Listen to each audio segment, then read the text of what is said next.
Wyatt, your time to shine here at Shane's. Oh, goodness, I don't know about that. Those guys, good to meet those kids, good kids there. Yeah, some physical specimens as well. Big kids. And Will Jones, smart kid. He did a lot of training with Matt Pulowski, the old Northwest Gopher quarterback. Oh, okay. That's who he trained with during the off-season.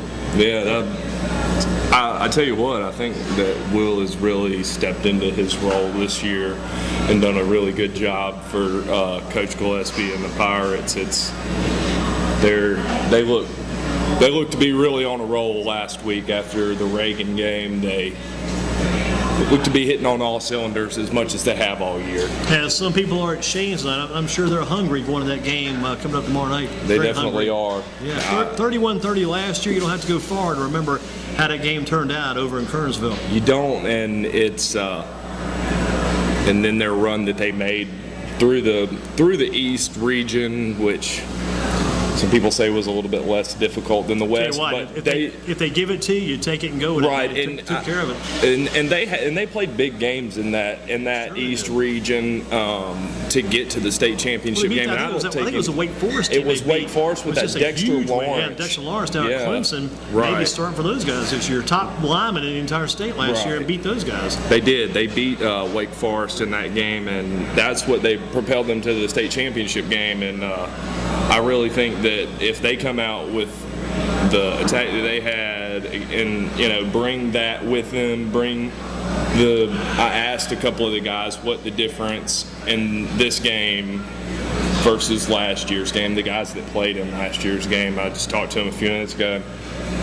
2 out of the 3 guys that I asked said that the difference was going to be spreading the ball out at the receiver position for Page, which I think they kind of talked about going in and focusing on DeAndre Overton, who's also at Clemson with Dexter Lawrence. Yeah, and caught that big touchdown. You sent me the text last week. Right, yeah, he caught his first touchdown for the Clemson Tigers, who are playing Georgia Tech tonight on ESPN. Yeah, that's a game in Atlanta where Georgia Tech under Paul Johnson 3-0 versus Clemson. Pretty interesting numbers there. That is interesting numbers. And Booger McFarland said this morning on ESPN radio that the Tigers should be on upset alert. So I don't know if there's anything to that or not. But big game with the Patriots and Texans tonight too. There's a big NFL game on tonight. So I gotta ask the guys sometime, get these guys back in. That's one of the questions I gotta write down on paper. I always keep it in my head, never write it down.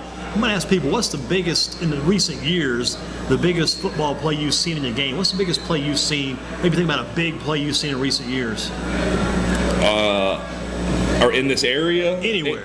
Well, in this area, obviously, you have to give. Last week, we saw 2 big plays. We saw Javon Leak with an amazing kickoff return or a punt return that he fielded at about the 20 and just pretty much went deep and juked everybody, spun all around everybody, and just bolted downfield. He told me after that game that he believes that he's faster than anybody in the open field, and he's going to look for his holes and hit the open field. So if he continues to run that way like he did last week, that'll be big for them. But that play, and then you have to give some credit to right down the street right here at Jamison Stadium, Brentwood Faison Walden with the hit on Brandon Bullens last week. That's one of the harder high school hits that you'll see. So I think that those 2 things, and they have kind of some weight going into this week with the Page East Forsyth thing that we're carrying here tonight. So both of those things, those are 2 big plays that happened last week that had the teams involved this week. So here's the play I've got. It's a pro. Okay. It's actually NFL. This might have been one of the best plays I've ever seen in my life. Last year, CBS has those Thursday night games. Last year in the beginning, they got duds. Never got any good games. Those games were, and Jim Nance and Phil Simms are just kind of hanging in, trying to make these sound like these are great games, which they're not. People are wearing people out. They got that one game that one night. I think it's the Green Bay Packers, Detroit Lions. Aaron Rodgers drops back. He rolls right, dodges about 5 guys, and just throws the ball up in the air as far as he could throw it in the air to the end zone. And that other Rodgers guy caught it, number 82. Wildest play I've seen. You probably remember hearing Right, I do remember that. That's a crazy play last year. Unreal. It was like CBS, like I mentioned, could never get any good Thursday night games. All of a sudden, they got one of the best games, probably NFL regular season history, right, as far as the finish goes. Right.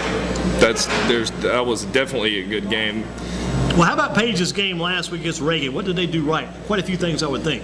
They did quite a few things right. To start off, Javon Leak had 21 carries for 196 yards and 4 touchdowns.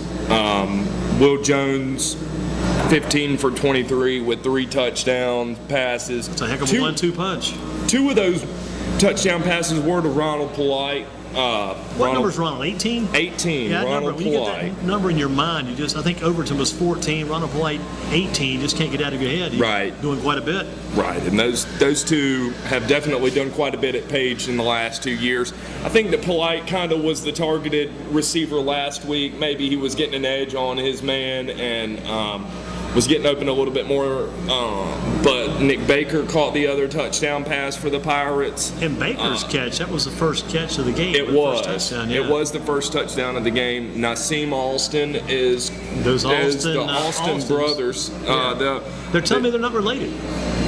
They're not related? That's what I heard from Will Jones, yeah, because I asked Will because their size is so different. Right. I thought maybe they weren't, but he says they're not related, so we have to find out more research on those guys. More research to be done then. Same last name, but again, I guess such a big difference in size. But boy, it gives Page more weapons. That's what they're looking for right now. Right, more and weapons. that's what I think. That's what they were. 2 of the 3 people that I talked to tonight said that would be the difference between this year and last year was the ability that they have to spread it out at receiver. To throw some numbers out a little bit. I talked to and got some numbers from the guys. Maybe we'll keep it kind of inside here, but Javon Leak has 20 touchdowns this season. This season already, wow. And East Forsyth's team total is 22. Wow. Javon Leak has accounted for 20 touchdowns himself, and East Forsyth's entire offense has accounted for 22. That really speaks volumes to the talent that he has and what he's doing on the ground this year for the Pirates. And it just gives it makes Will Jones even more of a threat when he's able to put the ball where he wants to.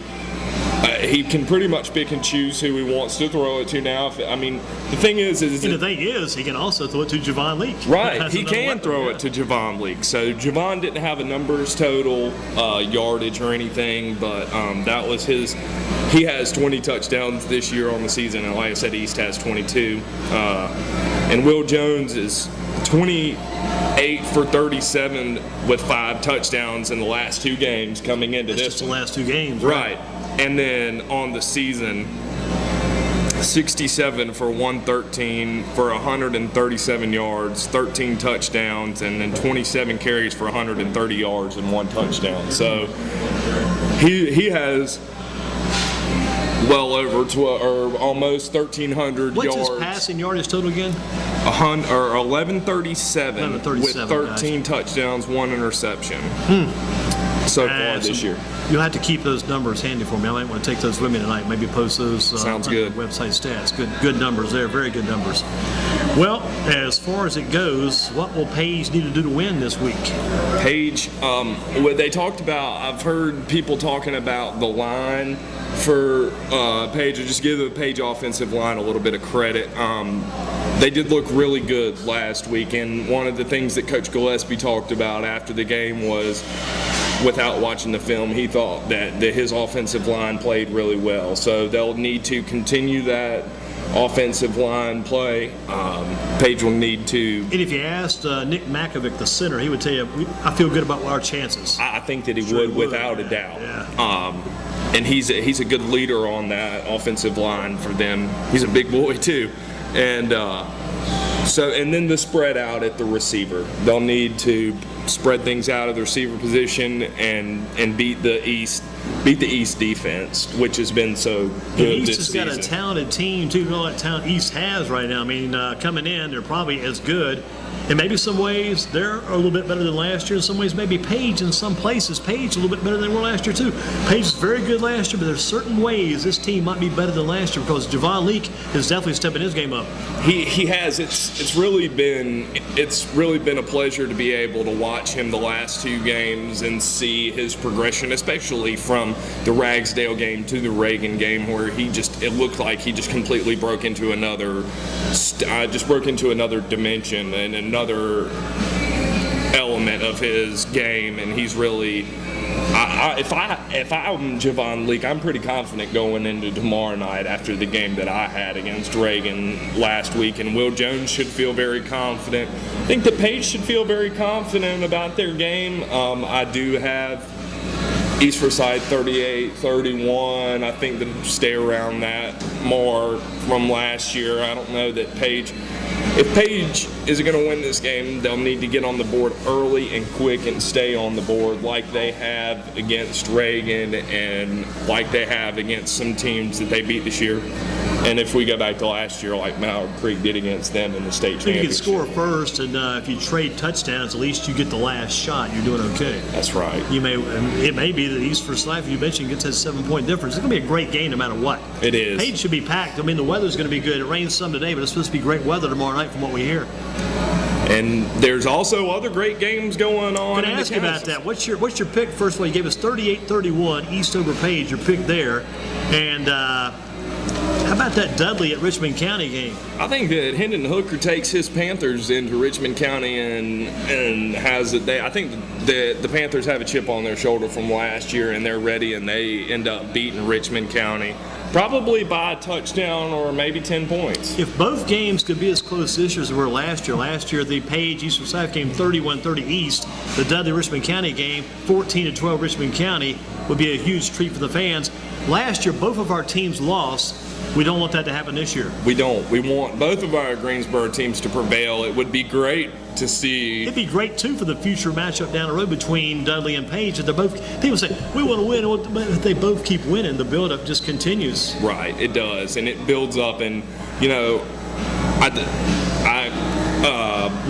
tried to incorporate it somewhere in my preview, but Page comes into this game 4-1, and honestly, if you look at it, 5-1 looks a lot better than 4-2. I know that that's kind of obvious, but if the Pirates lose this game, they will fall to 4-2, and then that's pretty much a must-win against Dudley there to get yourself a good playoff schedule. Exactly. That's something that the Pirates are really going to have to take into this game. Yeah, that number 2 loss is like a lump. It's like a lump. That 5-1 looks a lot smoother, a lot cleaner, a lot steadier. But you feel like Dudley's going to get a touchdown victory over Richmond County. What about the Southeast at Southwest? Southwest 5-0, best record since '84.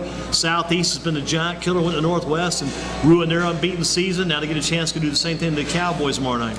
I think that Coach Fritz, everybody talks about Coach Fritz wing tee. I think that he will take Jared Rainey and the Cowboys offense off the field for as long as possible, and it'll be a low-scoring game.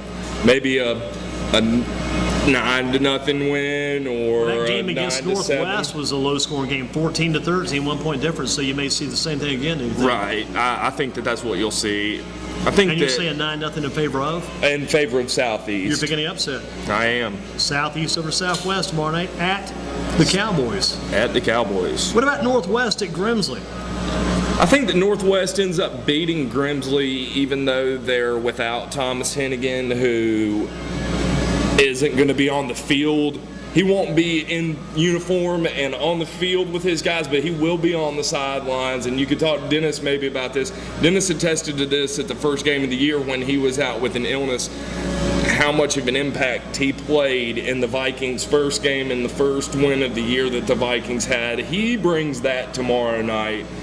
And I think that the Vikings end up winning pretty easily over Grimsley. Not to take anything away from Coach Brown's Whirlies. They've played a really difficult schedule. Supposed to be on Time Warner Cable 11:30 as well. Another great Friday night. As soon as you get your ball game done, you just flip over and check out the Time Warner Cable highlight show and then pop right into that game. It's kind of fun to at least see the opening part of the game. So right. Got started because last week Page started a little slow, then they picked up the pace. The Nick Baker touchdown, I think it was a Javon Leake touchdown, maybe second. How they got going? They did. Good start for them. I hope both teams, Grimsley and Northwest, both get off to a good start tomorrow night.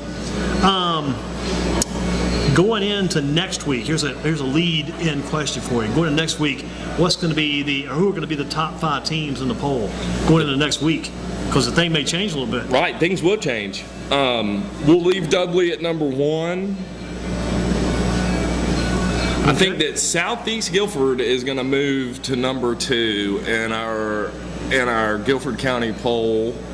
followed by Page, Okay. Northwest Guilford, Okay. and then Southwest Guilford. Southwest, so Northwest will get the win against Grimsley. One loss to them, one loss for Southwest. Northwest over South. So the top 5: Dudley, Southeast, Page, Northwest, Southwest. That's your call for next week. That's my call for next week.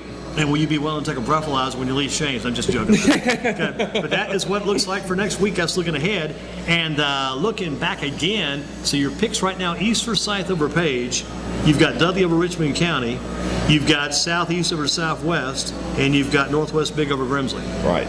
How about the High Point Andrews Central game? That's a great neighborhood backyard battle there. It is, and I hate for High Point that there's so many big Greensboro, Guilford County games going on to kind of maybe take the spotlight off Yeah, because them in a the little bit. old days or earlier days, they would play this game more toward the beginning of the year. Now it's more toward the middle. Right, but with Larry McLean at High Point Central, I just don't think that I saw the Raiders play earlier game this year, and they were trying to get things going on offense, and they were having a difficult time. And Coach John Patterson was talking about maybe changing some things, and now they've got a win under their belt. But I think that High Point Central is going to be too much for them. Too much Larry McLean, too much Chavis Little. Too much of them.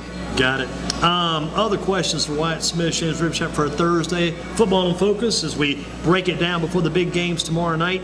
How about the top 5 Division I teams in the state? Now, the guys came in. A lot of guys are leaning a little bit toward East Carolina. James Summerson Page, he's there now. Also leaning toward UNC, who's played well. But who are the top 5 teams right now? Gosh, that's a difficult question. Because some people might want to go Wake Forest. They're 3-0. They say, well, they're unbeaten, they deserve the top spot. Carolina got a big win last week. East Carolina dropped their game to South Carolina. NC State beat a below Division I team. They were victorious against Old Dominion last week. And then you've got Duke, who's somewhat struggled, lost to Northwestern. Duke has lost. They lost to quarterback Thomas Sirk. Lost some guys off last year's team. Duke may be your last team. They're struggling right now. Right. How do you stack them up? I think that go one with Wake Forest because they have the unbeaten record. I think that they deserve that. They haven't lost a game this year. Number 2 would be UNC after the big win. Number 3, we can give that to UNC's got a big game Saturday. UNC Pitt. Right, that is a big game there. Big game. That's an ACC game for the major matchup for the Tar And I think Heels. it's in Chapel Hill, right? I believe it is. Around 3:30. Okay. What about your number 3 team? Number 3, East Carolina. And they've got a big one this week too. They got Virginia Tech. They do. That's going to be a good game. James Summers versus That's going to Luke feature Reynolds. some of our Guilford County guys. Absolutely. And we'll continue to feature some of our Guilford County guys as Javon Leak from Page goes to Maryland next year. Yeah, we got a Virginia Tech guy coming out of Hooker. Guilford County. Hooker. Yep. That's right. Excuse me. Hooker will be up there as a quarterback. Number 1. They're wearing number 1 on their jerseys. Big time. How about the number 4 team? Number 4 team would be NC State, and then Duke at the bottom. That there. So Wake Forest, UNC, East Carolina, NC State, then Duke, your college teams. Looking about the Carolina Panthers, got a big game Sunday against Minnesota. Both teams lost their top running backs. Jonathan Stewart gone, Adrian Peterson gone. Fozzie Whitaker takes over the running back spot for Jonathan Stewart. What about Fozzie taking over? He had 100 yards last week. That's his personal record. He did, and I think that he can build off of that performance that he had last week as well. We kind of talked about Javon Leak building off of his performance. I think Fozzie Whitaker will also build off of his performance. Hopefully the Panthers come in and are motivated to play well, and that things. You hope things are smooth and short. I hope things have calmed down a lot by Sunday. Sure hope I was worried that. about some of the high school games initially, and I wondered if I was worried about Charlotte having school today, but I understand things calmed down downtown after last night, early this morning, so I guess things went on as scheduled around the city, outside the inner city today. Right. It seems that they did, and I was wondering the same thing this morning when I turned on the news and flipped on the radio this morning if we would hear that school was out in Mecklenburg County today, which would have a big effect on the sports teams because they wouldn't be able to have their JV games, and maybe they get pushed. Maybe then the varsity games get pushed to Monday or Saturday, right. you've got the schools trying to figure out what's going to be the best decision for them to make. So hopefully things continue to stay peaceful that through Panthers game could be a rallying point. It could be a time for people to come together and enjoy and a positive feeling on Sunday. Right. I was watching, this is kind of an off note to what's going on in our nation right now, but I was watching a special that Outside the Lines reporter Jeremy Schatt did after 9/11 on if you remember, maybe you don't, I'll give you a little refresher there. September 21st was the first day of baseball after 9/11. The Braves and Mets come together, who at that point in time are huge rivals. You got Mike Piazza come up in the bottom of the 8th inning, hit a 2-run home run to propel the Mets over the Braves in that game, first game back from 9/11. And Jeremy Schatt did this great story. It was actually done 5 years ago, but replayed yesterday on Outside the Lines, about a New York fireman's family who was at that game, and the mother talked about when Mike Piazza hit that home run and the crack of the bat, how everything from 9/11 just went away for 10 seconds. And you hope that the Panthers can bring that sort of, maybe not on that scale, but for our area, this is a big deal for our country and what's going on in our area right now. We hope that the Panthers game can kind of be a kind of something effect. like that, a soothing effect on our people, on our citizens of Charlotte and North Carolina as a whole, but as well as the United States at this time. How about after Cam Newton and Luke Kuechly, who's the top Panther on the team? I really think it's Jonathan Stewart. Stewart, the running back? Yeah. See who I put first.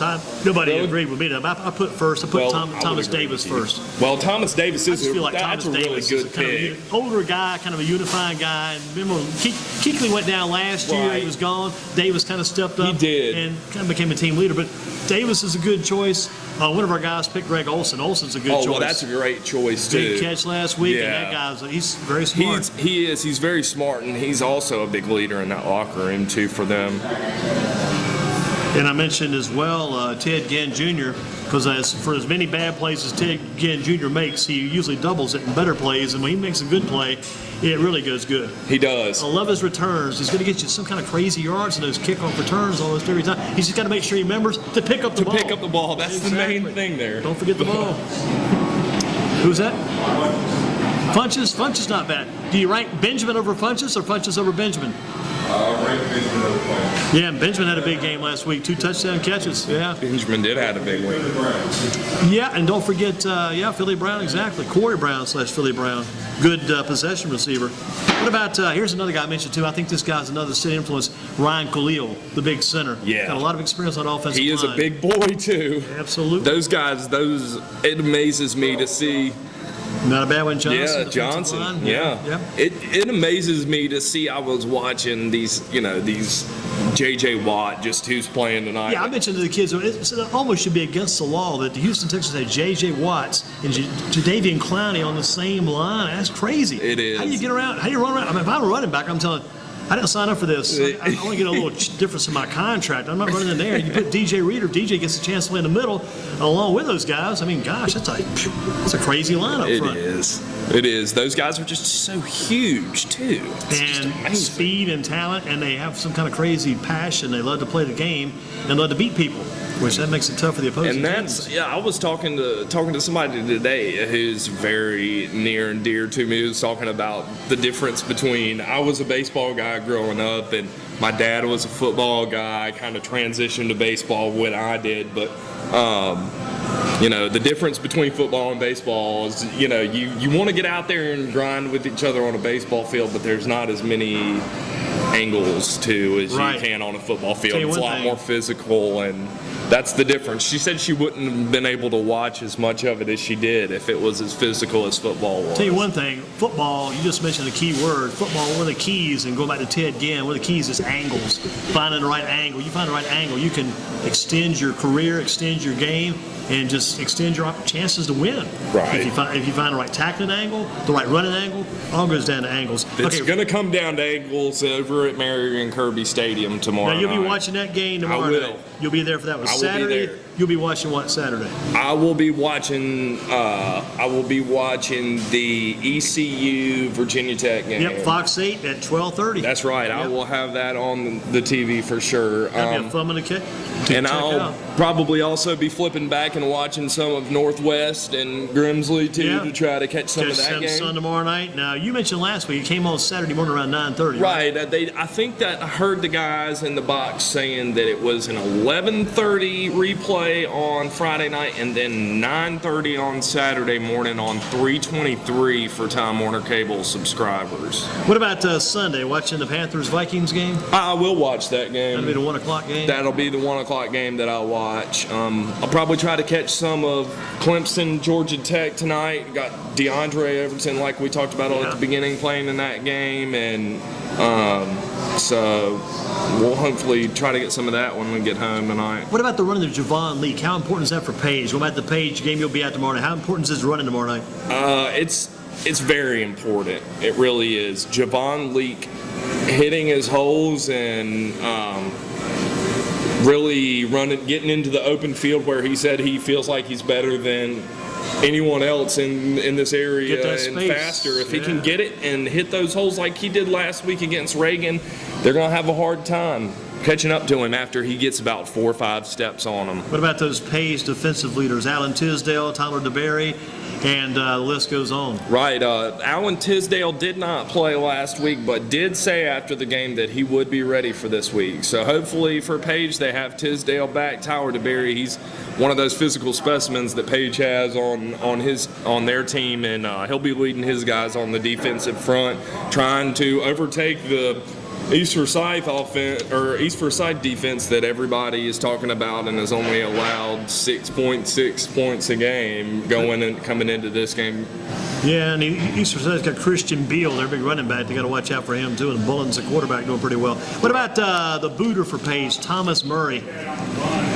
He's actually, I've been very impressed with him. I thought that maybe Page was losing a little bit at the kicking position. Yeah, because Harrison Kaiser was a big plus in that East Forsyth game last year. He was, and he was a very big plus for Page in many aspects last year. If you think about how many touchbacks that Harrison Kaiser put into the end zone on kickoffs that teams weren't able to return against Page, that's a big number too. And there's something about a kicker like Kaiser, maybe Murray too. If you've got a kicker that's very proficient, that guy puts you back at the 20-yard line, kicks in the end zone. Plus, that kicker as well has the innate ability possibly to kick off and make the guys haul the ball in about the 3 and pin you inside maybe the 5 or the 10. He's that good of a kicker. He is, and Harrison Kaiser could do that, and that was one of the things about Kaiser is that if he was gonna, he wanted to boot it 15 yards, deep, he would, but he was also skilled enough to let it back a little bit and pin you down there. And Thomas Murray has stepped into that role at Page and has done a very good job so far this year for them. So your game's good tomorrow night. You're taking East Forsyth. East Forsyth with a touchdown. You said like maybe 38-31? 38-31. Taking Dudley by a touchdown in Richmond County. Dudley by a touchdown, or 10 maybe at Richmond County. And you had Southeast maybe like 9-0 over Southwest. Right, that'll be a low-scoring game, I think. You had Northwest big over Grimsley. Right, Northwest should do pretty well over Grimsley, I believe. And you finally had High Point Central. High Point Central over High Point Andrews, about the same, kind of in the same realm as I would, maybe a little bit bigger than Northwest over Grimsley, but in the same category there, I believe. Well, Wyatt, you'll be at the Page game again, lined up tomorrow. Next week, we'll probably get you in a different direction. You've been to Page, man. They've had some big games lately. You've done a good job of those. I have. I've been to Page, and I've enjoyed watching that town. It's amazing to go to a school and watch. You see them maybe once or twice, but you see them a couple of weeks in a row, and you see them able to hit on a couple of different areas the way that they have in the last couple of games. I went back and I saw the recap that I did from the Ragsdale game, and then I saw the recap that I did from last week, and it was more Will Jones led against Ragsdale with Javon Leak right there with him, and then last week Javon Leak had those 4 touchdown runs and just really stepped his game up, not taking anything away from Will Jones because he played an incredible game as well. But I'm excited to go and see some other teams in the county too. So we'll be looking forward to this week and hope that our Guilford County teams flip the switch from last year and come out victorious. Wyatt, good job as always. Thank you, sir. I appreciate it. Shane's Rib Shack for a Thursday.